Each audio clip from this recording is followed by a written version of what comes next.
So one of our friend here in the audience actually asked a question. I am an entrepreneur, and how do I make my team understand me? How do they understand my vision, right? So you people must be wondering that I'm supposed to be talking about women, empowerment, inclusion, and all that. Why am I actually bothered about vision, right? Uh, because for me, start of anything and everything, it's all about what do you really want to do, what's your vision, and how do you translate your vision to your people, right? And when I say people, am I talking about gender here? How many believe that I'm talking about gender when I'm saying people? It's people, right? It's not about gender. It doesn't mean that I'm talking about women, men, or anybody. I'm talking about somebody who want to tag along with me. I have a thought, and he believes or she believes the thought is definitely making sense. But how do I narrate my thought to that person? That's the art.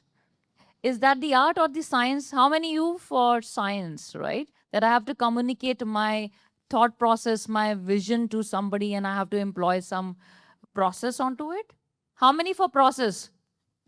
How many believe this is an art? Okay. How many of you, again, believe it's an art? Really, you think so? I think it's more of a science, isn't it? Yeah, beautiful. It's both art and science. That's what ma'am's saying. I appreciate that. Now, I'll give you my own personal story, right? First of all, I'm known for designing center of excellence. I have designed these kind of units across the world, worked with many people across different countries, and obviously you need to understand how human behave and perceive things, right? So that brings its own kind of challenges. So one of the place in India, right, I was setting up a unit. I had to travel, and that was my first time traveling to that particular state of India, right? And I wasn't sure if I'll be able to get the talent that I'm really looking for, right? Now, but I said I need to give an honest attempt. So I started interviewing people. So normally what do? You will start asking questions. But I did not do that. I changed the process. I said, okay, why don't you come along with me and have a cup of coffee? I had tea and coffee with people and told them, hey, I'm here and I'm here to do this particular thing. Do you really believe this is going to make sense? I have a vision. This vision making sense to you? Then the person started listening and started contributing. Yeah, Anjali, I think your vision makes slightly sense, but it will fail here. I encourage people to talk about where are potential failures that I will have, right? And that the person gave me the answers and I worked upon those. And the more failures they were talking about, potential failures that I will get, I was feeling much more confident to bring that person on board. And I normally say, I'm not here to give anybody a chance. Those people gave me chance to come and make my vision a reality. And after a few months, and sitting here, I cannot say any of the vision that whatever units I have created, is that the output of my vision, vision? No, I can't claim that that is my vision at all, because it is the vision of my people, right? Now, keeping that as a foundation, as a structure for something that we're going to be talking about, it's about inclusion, it's about empowerment, it's about women in the ecosystem, right? Now, a question to my friends here. Do you think inclusion has become more of a strategic play than an intentional play, right? That we have to bring women into the ecosystem, hear them, have their opinions. But how honestly organizations are actually focusing on it with full enthusiasm, but are not. So see, again, I'll repeat my question once again. It has to be with full enthusiasm that you want to bring women on board, right? Is that happening in reality, or we are just going and doing this as a checklist item?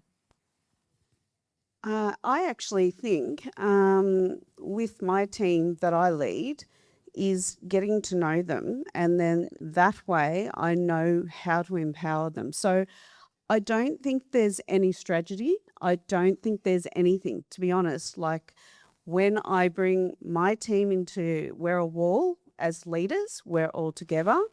I don't think that I'm above them or beyond them. Everyone works together because that it contributes to my success. So I think that empowering and knowing who your leaders are is where we go. And yeah, I don't overthink it with any strategy or anything like that. I think it's about learning who is in your team and empowering them to be the best they can be.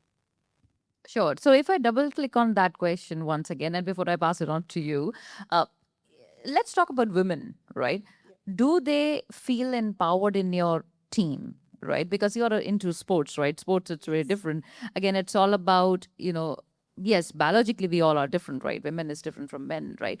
How do you ensure that they feel included? Again, it comes down to knowing what their strengths are.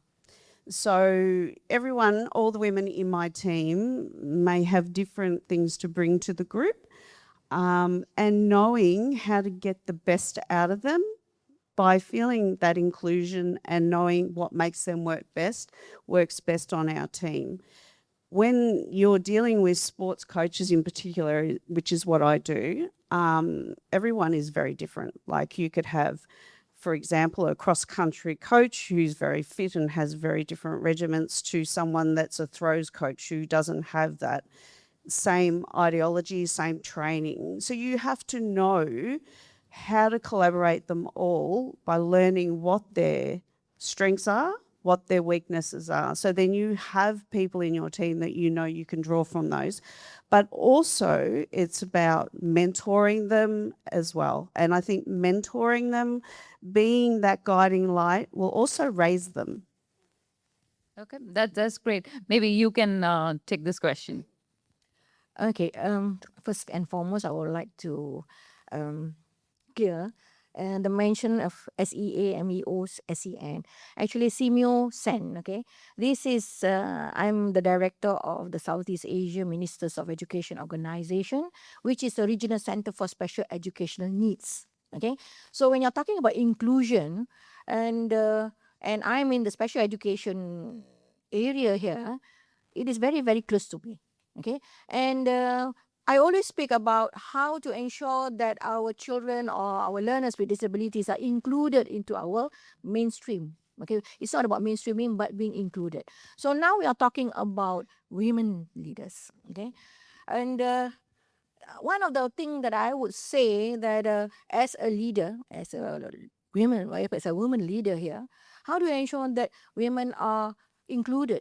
Okay, it is not about okay, for example, in a meeting or just for the sake of having women, okay, in the meeting. So it's about numbers. But ladies and gentlemen, I would say it is not about numbers here.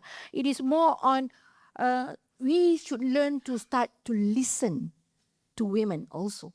Okay, this is what I will do. But I have done. Okay, start listening to them. Okay, and being a woman is also another good thing about it because you start to listen to them, and it is also when you are talking about inclusion here, it is not only having them there, but we need to ensure that the power is not only distributed, but it should also be exercised and with immense influence. Meaning, if they are giving, I mean, if women are giving ideas, if, for example, in my situation, my women officers, they give ideas, it is not something that you should shove it, but then you should listen. I will always listen to them and take into consideration what they have said. Just as you mentioned just now, Anjali. I remember you mentioned just now, it's about listening and taking them for a cup of coffee or tea maybe, okay, while you're talking to them in a very, very informal situation. That really makes a lot of difference because some women are, okay, they're I would say some people, even if it's in a very formal setting, it's quite difficult for them to come up with ideas. Okay, but if you are talking to them in a very informal setting or networking, then this is where you get all the ideas or what would be the problem or what would be the issues. So this is how you get information and you get the data, and this is how, as a leader, you can make a more precise and decisive decision. That would be. The very, very nice. In fact, you gave me a pointer, which was all about yes, listening is key. And not everybody is going to be opening up very quickly and easily, right? The biggest problem that we all have, and that many organizations have also tried to solve, but they solve in a very checklist way. Again, I'm repeating this word called checklist, right? I was having a conversation with somebody a few days ago, and it was about a simple question: why women, right, leave while they are 10 years into the industry, they start leaving very quickly, right? What is the reason? And the reason is, organically everybody says, okay, it's because of kids, it's because of family dependencies, because of hormonal changes, etc., etc. To be very fair, that's a very stereotyped take. There are other reasons. Are we introspecting our own self as a leader? Are we providing enough space, room, and opportunity for a woman to actually come, not only just be seen as a physical person, but seen from a thought process perspective, right? When we say hearing, we are very selective here, listeners as humans, right? Are you honestly trying to listen to your people, right? When you bring women or encourage a lot of women to come on board and start talking about things, understand the fears, understand what we are doing wrong as leaders. We don't want to listen that. We want to actually bring things onto those checklist items, like, obviously there's a mid-age issues, or there's a family, or there's a kid and all. By the way, they are not diseases, by the way. They're the natural things that are blessing of God.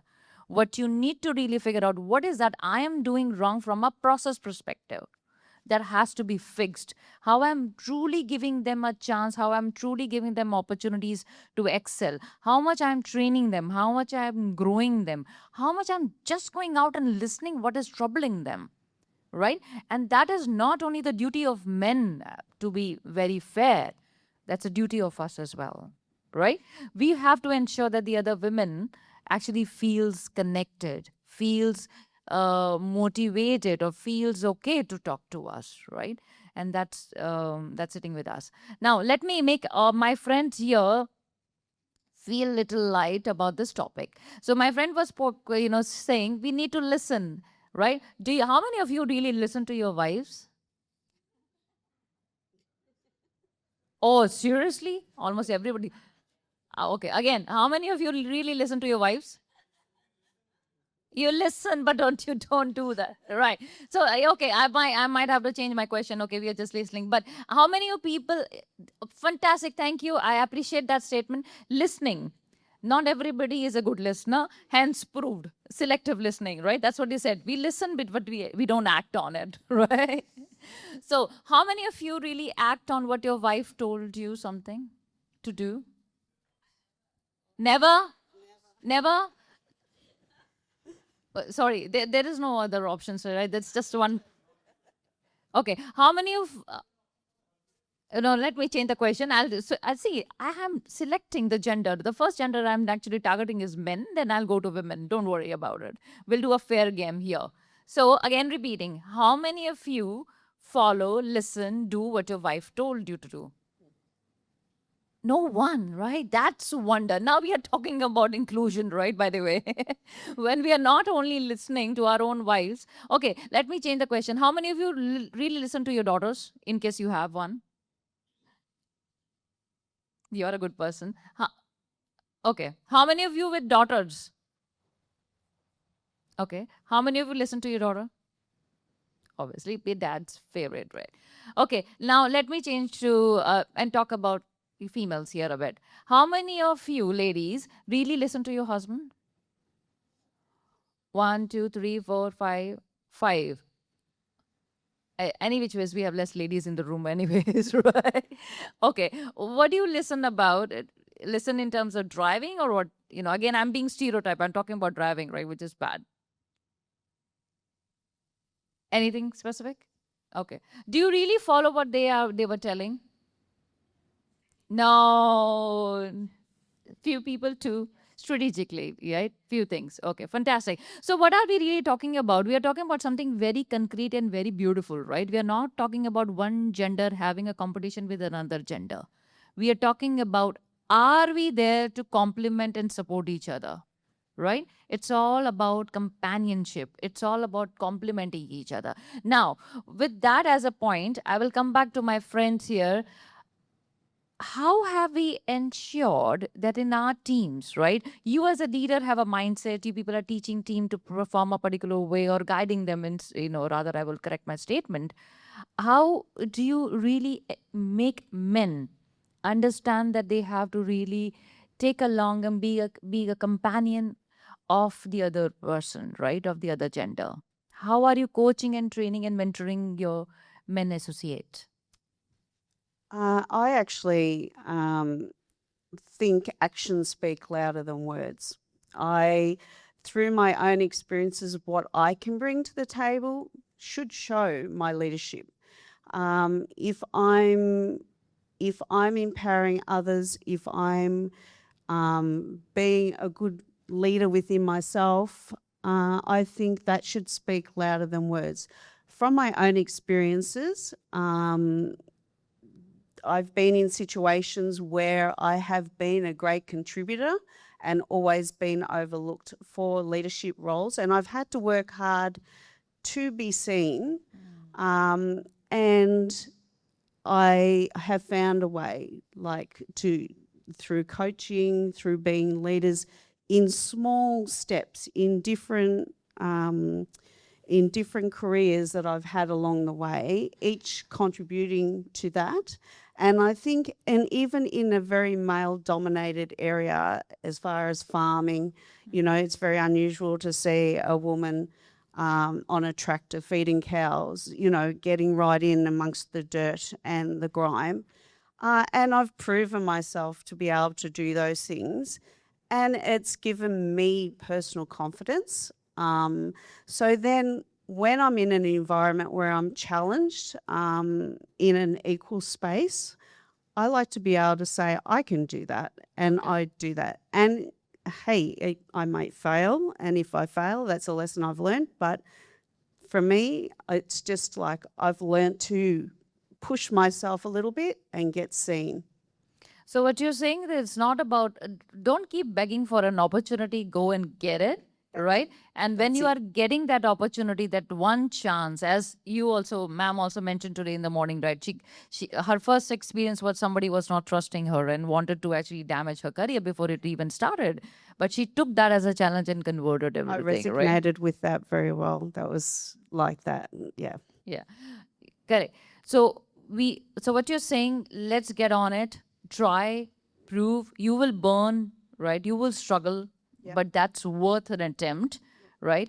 Give yourself that chance and then excel, because then people will come along, will help you, right? As long as you're trying to help your own self. That's very important. 100%, 100%. Beautiful. Your perspective, my friend. Okay, the question was on how to ensure that the men in Exactly. my workplace can also accept the women. Okay, so first and foremost is about sense of belonging. Okay, and when you're in an organization, um, please, I mean, it's not about you being a man and you are being a woman. No, Correct.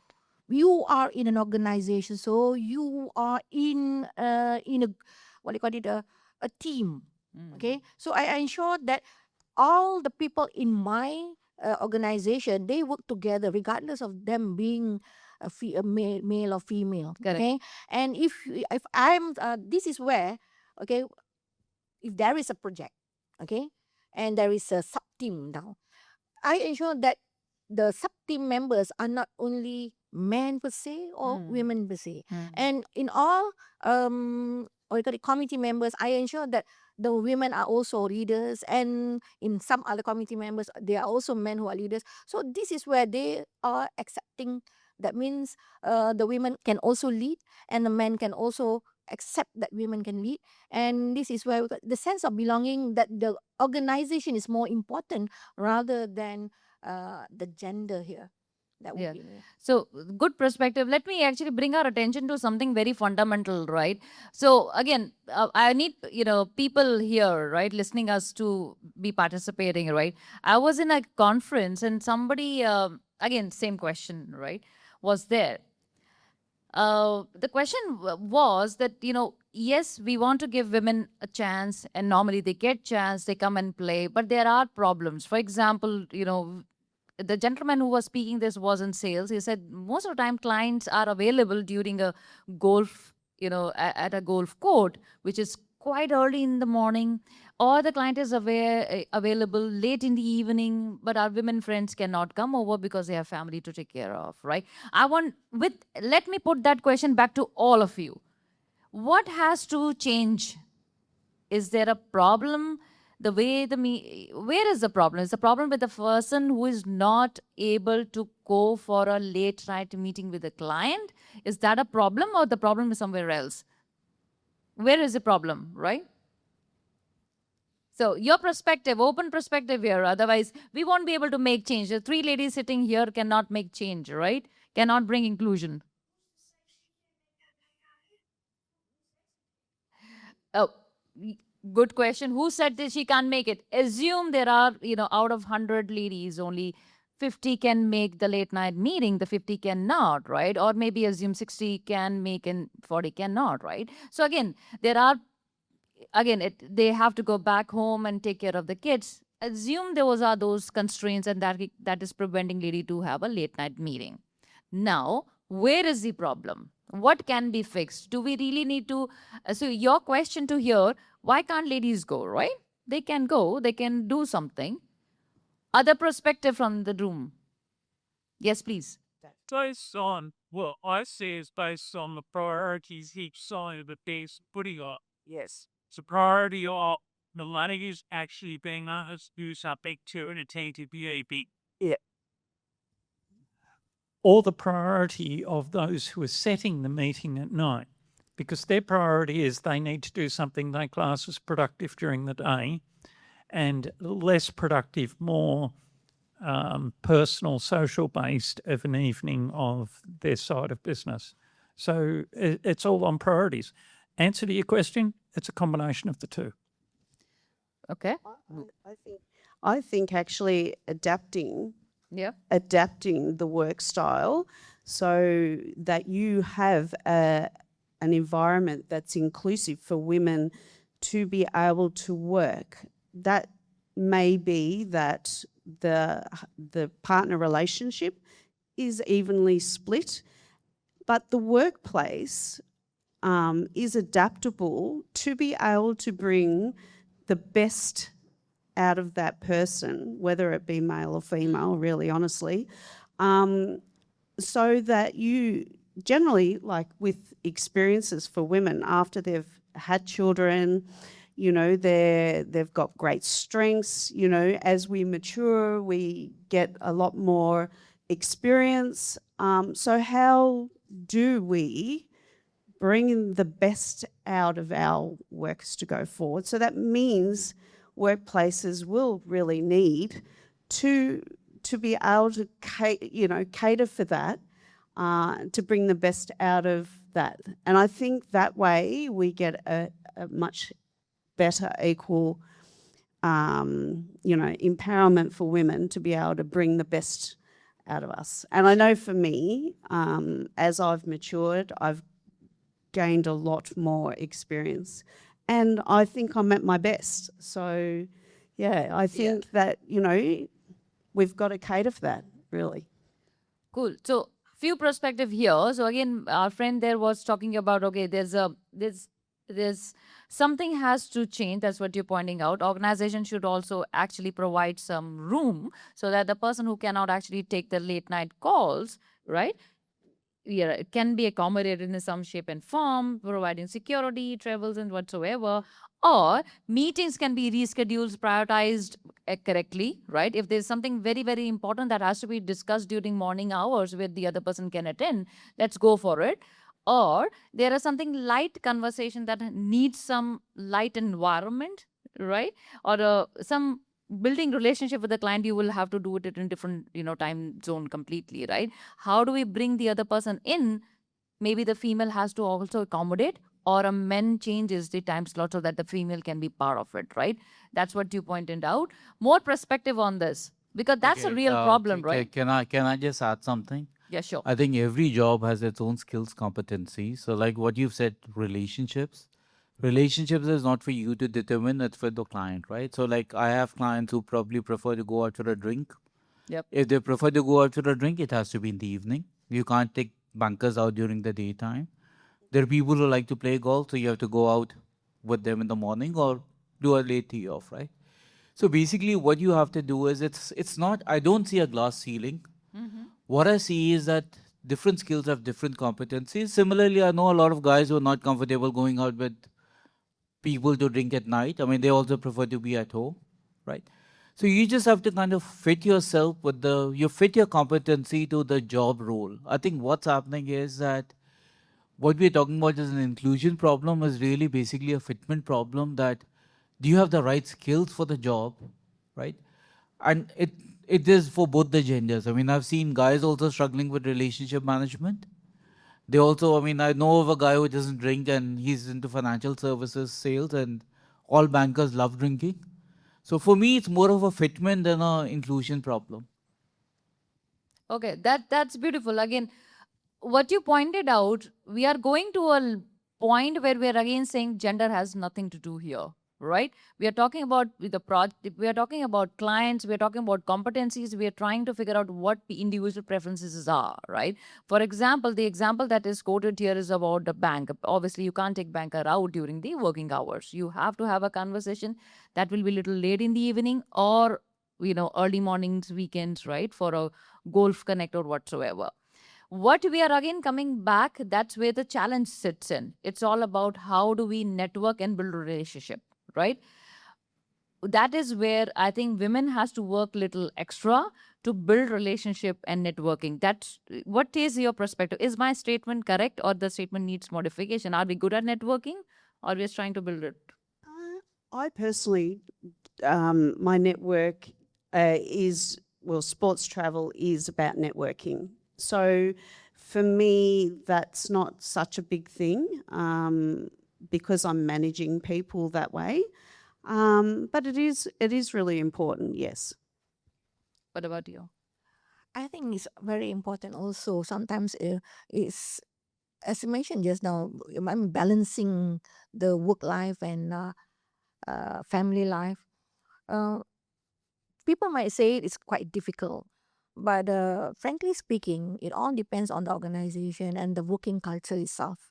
Okay, and how the leader of the organization makes it more conducive. Okay, for me, I mean, just to say an example here, I remember when I first had to go for a what do you call it, late night program and everything. So I had a very good support family uh, from my mother's side and everybody. So this is how we use. This is how we work together. So you need to have a very strong family support also at the same time. Yep. Okay, I remember leaving home. Uh, at that time, I was just at the age of 34 or 35, I remember. And my husband just passed away at that time, and my children were very small. So, if you look at it that way, means that I cannot work at night. Or I cannot go away on Saturdays and Sundays. But I had a very good, strong support from my workplace and from my also the family support. And I was able to leave home 3 weeks in a row actually. But uh, currently now I think that worked well with me. Okay, and I'm not saying that everybody can do what I have done, but I think what I had gone through was I had a very strong workplace relationship, and this is very important. And as a leader now, I ensure that we also have that very strong leadership and a very strong conducive environment as leaders. Although I mean women leaders or men leaders, we are supposed to ensure that our organization has got a very conducive environment, so that makes everybody is accepted. So when you have that, that is why I can see in my working environment now, be it ladies, be it men, whenever I say there is some work to do, they will jump on board. I Yeah, don't have to force them. yeah. Or they don't come up with me, they don't come to me and then say, Madam, I have some things and no. Yeah. They are all out. Because this is back to your style of leadership. I would say that. Beautiful. No, thank you so much. And as I'm going to wind it up, some thoughts I want to really bring on table, and you people have given me a lot of hinters here. One thing that your closing statement was that I don't have to tell my team do this, do that, right? I just make a phone call to my team and tell them, okay, this is a problem? How do you want to solve it, right? And team jumps in with the excitement and try to solve it. That only happens because you are an authentic leader. You would have actually, and this resonates with me as well, because I work with team, and they are technology people, they are creative people, right? How do you build trust that you also know your job is I keep upskilling my own self. Second, I tell my team, okay, this is the problem. What is their understanding of the problem statement, how they would like to solve it, right? With that as an approach, they jump in and start solving it, right? That makes a lot of sense. And regardless of gender, right, can be male, female, whatsoever, what we value is all about, do you want to give yourself a chance? Do you really think differently? Do you want to convert problems into opportunity? If you want, you have a game, right? And we have a game together. Another thing that we summed up, we understood, right? Let's get out that stereotype all the time, right? Create an environment where everybody feel heard, they feel they are visible, they have a chance to experiment, and as long as we do it, we are good. And always do it by virtue of practice. If you do it yourself, people learn from you and then they follow, right? And one thing which we definitely cannot forget, which is we need to have support function. Without support, nothing is possible, right? Sometimes we don't have support from anywhere, but we have support from our family, right? We have support from our brother, from our sister, from our parents, right? They provide that necessary push to really make the change, right?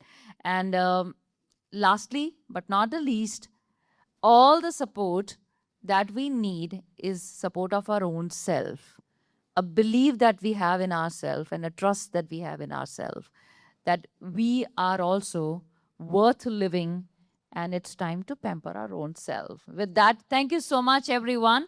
Thank Let's you. create an environment, a world which is very inclusive, very appreciative of each other, and we create companions, right? Not competitors.